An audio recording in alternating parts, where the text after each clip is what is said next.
So welcome to this topic, normalization. So we have different types of normalization. So that is first normal form, second normal form, third normal form, bicon normal form. Okay.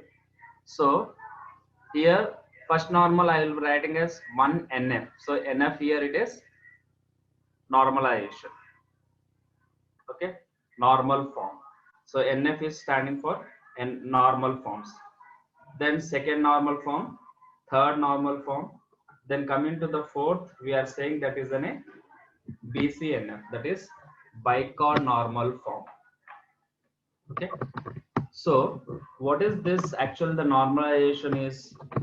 It is a process that improves the database. So I have the database, I was telling about many times, database. So it's a collection of raw data converting into information by storing the data in a form of tables like that.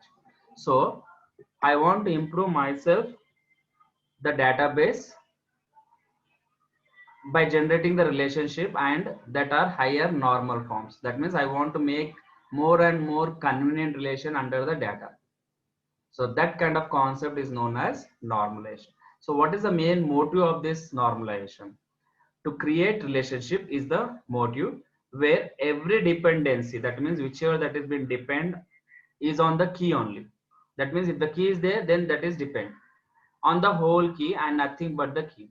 Now what it is saying, relation is maintained on the dependency of the key. Say I have been given an example. If you remember the example of my previous example, what is the example I was telling you? Say like I have the student database. Then I have something called fees database. So I have something called student is there. So this is one entity. Okay, so I assume that I have been telling you about the entity diagram. So I have, this is a student. I have something called fees section is there. Okay, then have something called exam section is there.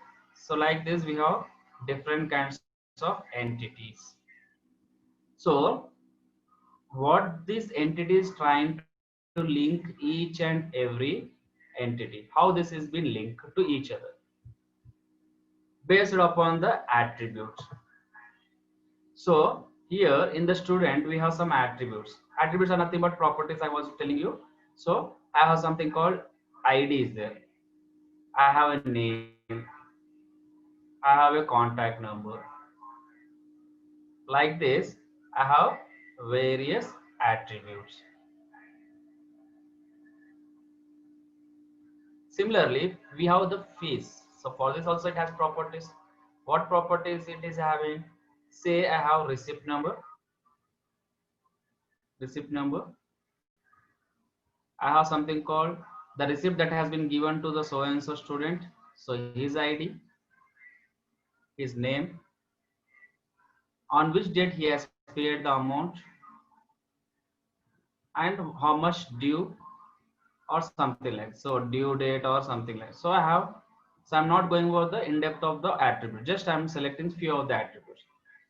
Then coming to the examination branch, it is also having, so exam, the person will be the person who is writing the exam, he is having an ID. So student ID is required, name is required, then the subject is appearing. Okay, then he will be having the semester. Okay, so in case take our case of student, so like this we have some attributes related to exam. Now among all this, I was telling about there is something called key. Now here we have a lot of attributes. So when I'm saying ID with underline, now if you think about this attribute is called as a key attribute. Now here in this, receipt number is a key attribute. Okay, receipt number is the key attribute because ID, that means this person will be going to pay the, that means X person, the X person will going to pay the fees n number of time. So receipt number will be different. So in this case, receipt number here, this is the key. Okay, this is the key attribute. Now here if the examination branch, I will say ID. Now here also ID is a key attribute. So in the student entity, ID is a key attribute. In the fees, receipt ID is the key attribute. And in the exam here also we have ID as an attribute. Now among all this, what it is saying, every dependency is on the key, the whole key, nothing but the key is saying. So here, if you say, if the student ID is not exist, there is no question of paying the fees. And here also there is no question of paying the exam fees or writing the exam.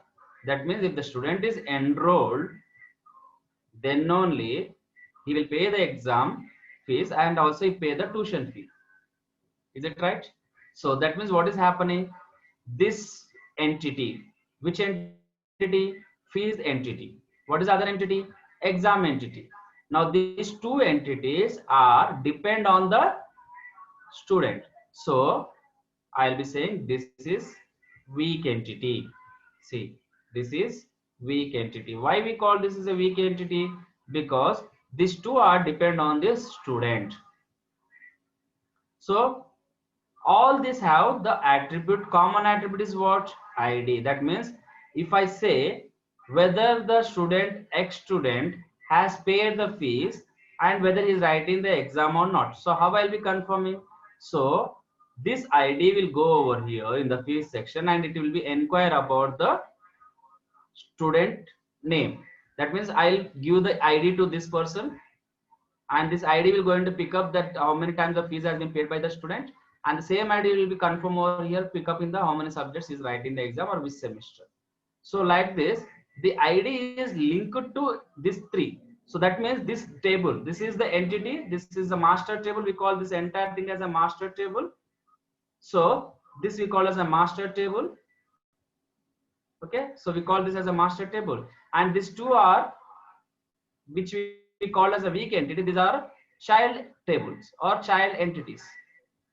So here what is ID then? Here it is a foreign key. Here it is a foreign key. Why it is a foreign key? Because it is referring, if this ID is here, then only the person can pay the fees. If this ID is not available in the student database, then he cannot pay the fees. So if I say 1, if the 1 is here, then only this fees section will going to accept the fees for the roll number 1. If they say I have 2, then the 2 person can only pay the fees. I cannot say that you pay the fees for the 100%. So this is the roll number of the person called 100. Now is this 100 is existing here? No, it doesn't exist. That means this number is not valid.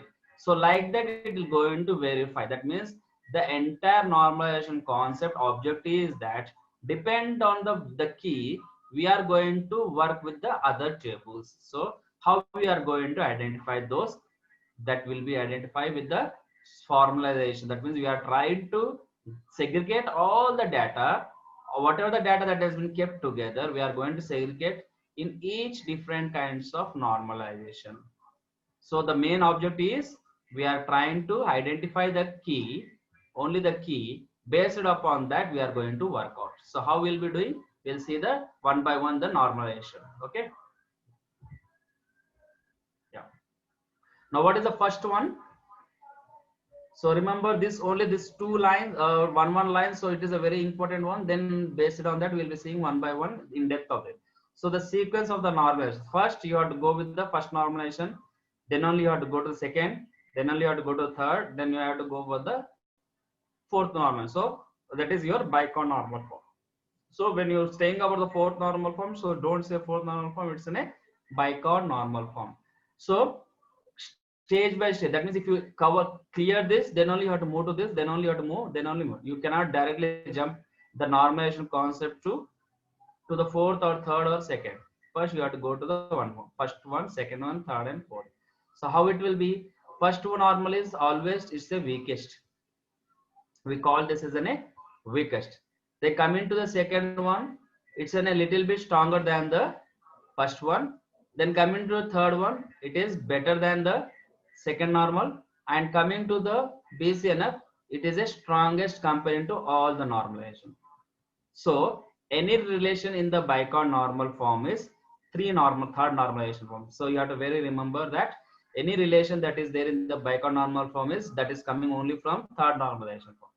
The any relation that is coming from third normalization is from second normalization, and any relation that is coming from the second normalization is from first normalization. That means from this only we are moving to the last normalization form. So the sequence that which is there, we have to follow the sequence one after others. Okay. So first one is the first normal form, then we go to a second normal. Then in the second normal, we will be sorting out the problem. Then we are moving to the third normal, then Bicon normal. So Bicon normal form is the strongest one, and the first normal form is the weakest one.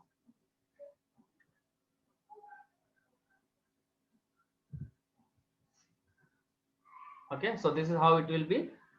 So these diagrams are very important for you. Just go through like this. Okay, in the exam also you write like this. Okay, so a relation BCS if is in a third normal and third normal is a second normal is in a fourth normal. So all together this will be in a one piece of information. So how I'll be going to set it down this one now.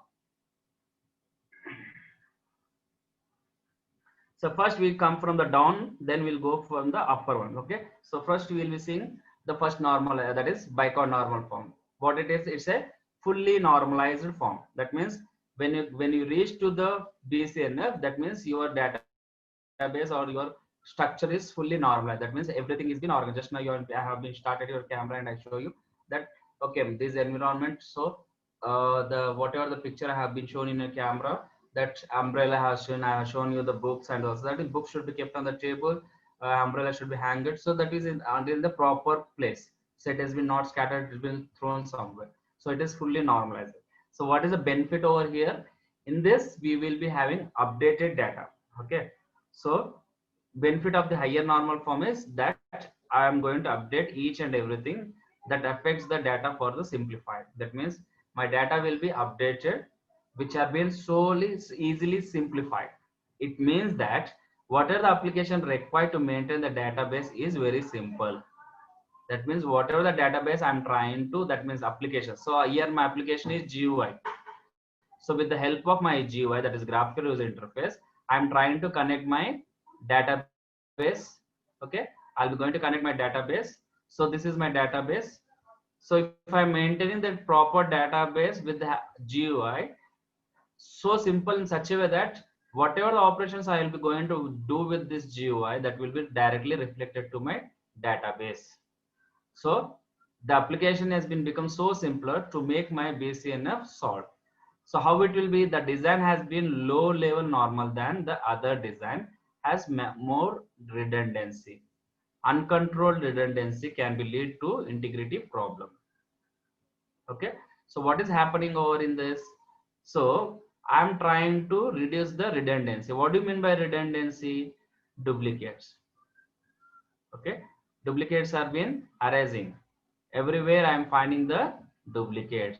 How it will be in duplicates? See, as I given the previous example, if you remember the previous example, if you remember this kind of example, I have been saying that if the roll number 1 is there, then only I can take the fees. If the roll number 2 is there, then only I can take the fees. If this roll number, if I avoid and I'll directly take for the roll number for 100, 60 or 70, which is not existing over here, okay, and later on that has been reflected over here. So this person also, based on the fees, he will be corrected. So what is happening?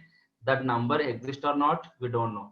Okay, whether this number has been updated by this person, the academic section or not, we don't know. So what is happening? The data has been got either the data is existing or the data is fake, or as well as if that is existing, that has been not properly updated by these three departments. If the person is not updated properly, then this will be redundant. So by own is, so I will be saying that okay, I will not going to contact the admin, I'll take the fees of whoever the comes the about the person, so I will not maintain the proper. So what is happening?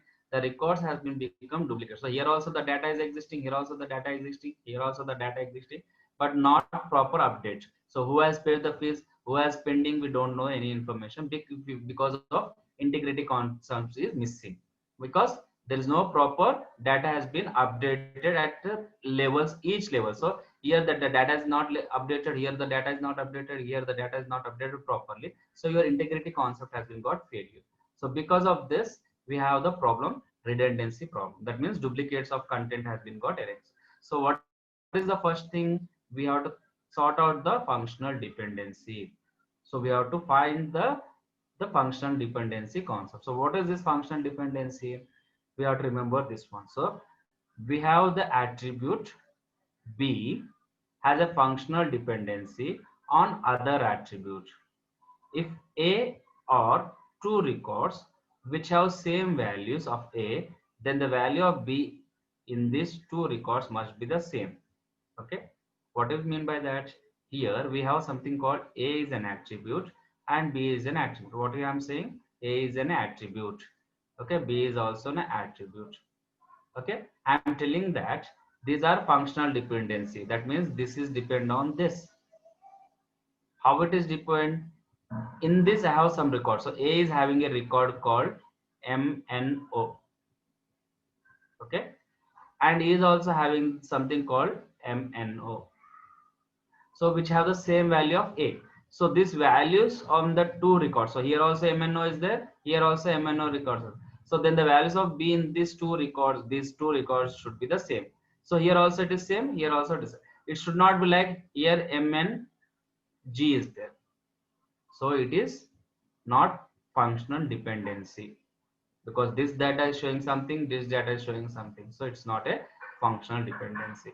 So as I given the example just now, that I have the ID, roll number ID in the student database. So this is my student database. I have a roll number called 1, 2 is there.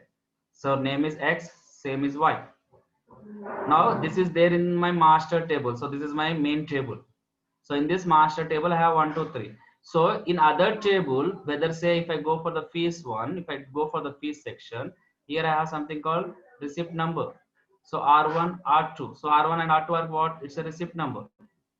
So this receipt number has an ID. So ID, what is the ID? 1. Okay, ID 2, ID 3, ID 4, ID 5. Like this, we have the ID. So this ID, whatever that is there in the fees, should also exist in the master. So here we have only 1, 2. That means this 3 and 4 are not available. That means this is not the functional dependency.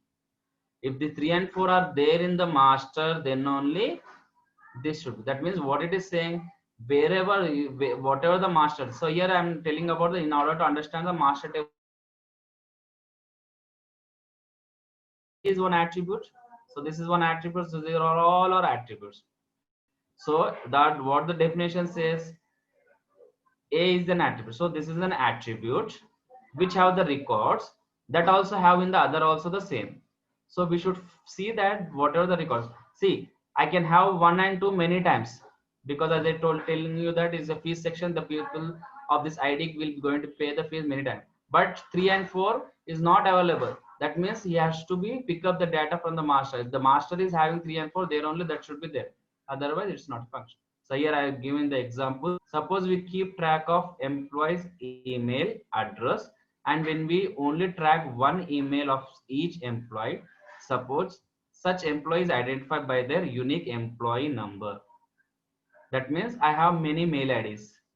Okay, so how I'll be identified? I will be identified with my contact number or with any other unique number, so that it says that email ID of that employee number is a functional dependency. So I have lot of mails. I have employees mail IDs are there. So I want to contact one such person. How I'll be identifying? With his unique employee number. So he will be having some ID. With the help of that particular ID, I can pick up that employee's email address. So employee number will be going to contact the email address. So this is functional dependency. Okay. So this email ID has been depend on this particular number. So this mail ID cannot be for others also, because for roll number 1, roll number 2, this is a mail ID. For roll number 5, this is a mail ID. Roll number 7, this is a mail ID. So it is clearly mentioned that A is depend, that is this particular email address is depend on this. So we call this as a functional dependency. So this is one of the important one called functional dependency. See, here we will be having an example functional dependency. We have the roll numbers, so different roll numbers are over here, name are there. Okay, so we have different concepts. So here we have different kinds of numbers. We have the mail IDs, their names. So here you can see I have the name, 2 names with the same thing. Alan is a name. Again we have the same name, but they have different mail ID. See, he is also having the mail ID. That means Alan is the same one single person. So here see Alan Lee. Okay, right? We have 2 persons like this. Okay, Now here you can see Peter Smith is the different person here. Peter Doe is the different person. But Peter, when I say Peter, there are two persons. So how I can identify them? By mail ID. Now when I see here, there is a little bit confusion. So when I say Peter here, P.S. Smith is there. Here P Doe is. So how I'll be identify which number? So they have their mail IDs or the something like a email number. With the email number, I'll be going. So here email number. So I have this one. Now this is also different. This is also different. But if you see here, I have been underlining. Now if you carefully observe this I have underlined. What is this mean? A attribute that has been underlined. So a attribute, okay, it is whenever that is underlined. So this is a label or an attribute which has been underlined. Now this we call as a key attribute. That means it's a primary key. So here we say it's a PK. I'm saying so PK is nothing but primary key. It's a primary key.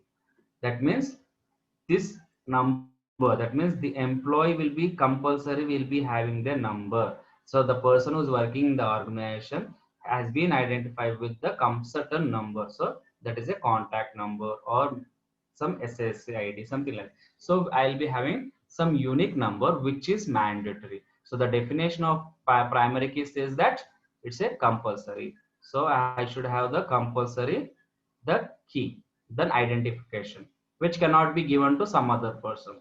Okay, so it's a compulsory and unique and no duplicates. So here, do you find any duplicates here? So you cannot find any duplicate numbers, and it has been compulsory allotted this number to some other X person. So this number is for John, this number is for Peter, this number is for Alan, this number is for Peter, another Peter, this number is for other Alan. Okay, though the names are been similar, but their IDs are different. So it is the definition is it is compulsory, it is unique, and it should not be duplicate. So that's the definition of the primary key. So here I am saying that EM is a primary key, that is employee number is a primary key. Then the FDs. FDs is nothing but here functional dependence. So what are the functional dependence over here? EMP number is email.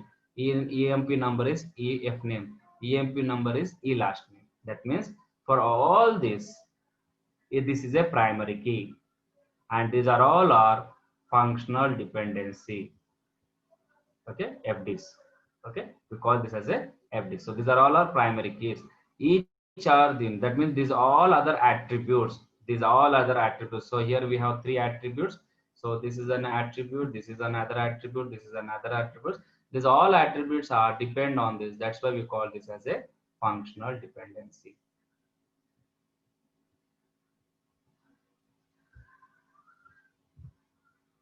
See how it has been differed. So in three different ways we might see the FDs. So what are those? Employee number has the employee name. Okay, employee number has the employee first name, and employee number has the last name. See, so this is depend on this, this is depend on this, this is different. So like this you can give any example. So see that you can give the different examples at the time of exam, but the diagrams will not be don't you change the labels and draw the diagram. So if somebody is saying employee, you say somebody's student, somebody says the corporate, something like that. So you can take the example and draw this so that you will not lose the marks for the functional dependency concept. Okay. Then determinant. So what is determinant? When I'm talking about the functional dependence, so we take one example of the functional dependency. In that, LHS is known as determinant. So this is known as determinant. Okay, right? This is functional dependency. So if this is FDs, this is determinant. So you have to remember this concept. Okay. Now coming to the transitive dependence, that means it has been transformed from one section to another. So I have three things. So I'll be having A, B, and C. Now A is a determinant, B is a functional dependency. Now here B is a determinant, C is a functional dependent. So what is happening? Functional dependencies are transitive. So you have to remember this word. So transitive. What is happening? It means that it is also having function. That means if A is a B and B is a C, that means A is natural to C. That means like I am the teacher for you. and another teacher is also for you teacher. That's normally this A and B are the C are also the teachers. Or say an example, A is the friend of B and B is a friend of another C. Then naturally A also become the friend of C. So this is what we call as a functional dependency. So it is one point you have to remember that functional dependency also a transitive dependency. That means it can be transferred from one place to another. That means we can say that C is the transitive dependency of A through B. Okay, so because C is a transitively dependent, that means indirectly C is depend on A also. How it is depend? Directly not, indirectly it is depend on A in a form of mediator as a B is in a mediator.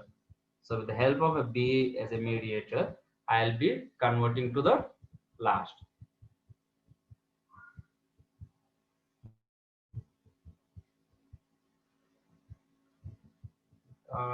Is my voice is clear, ma?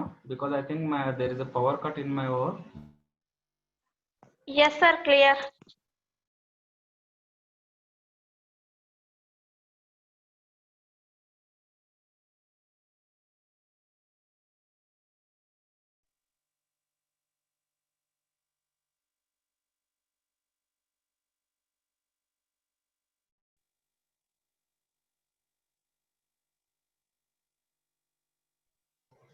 Sir.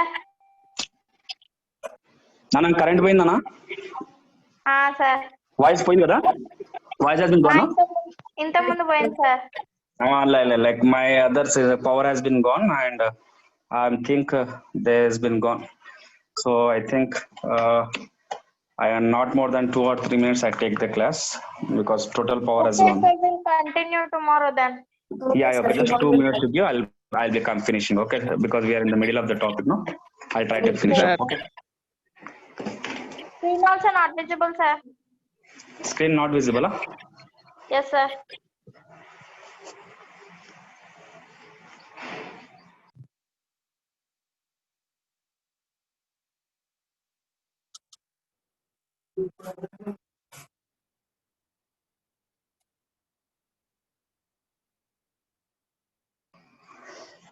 Okay, ma. I'll stop here. We'll continue tomorrow, okay? Okay, sir. Sir, Okay, I'll take. take, sir. Silent.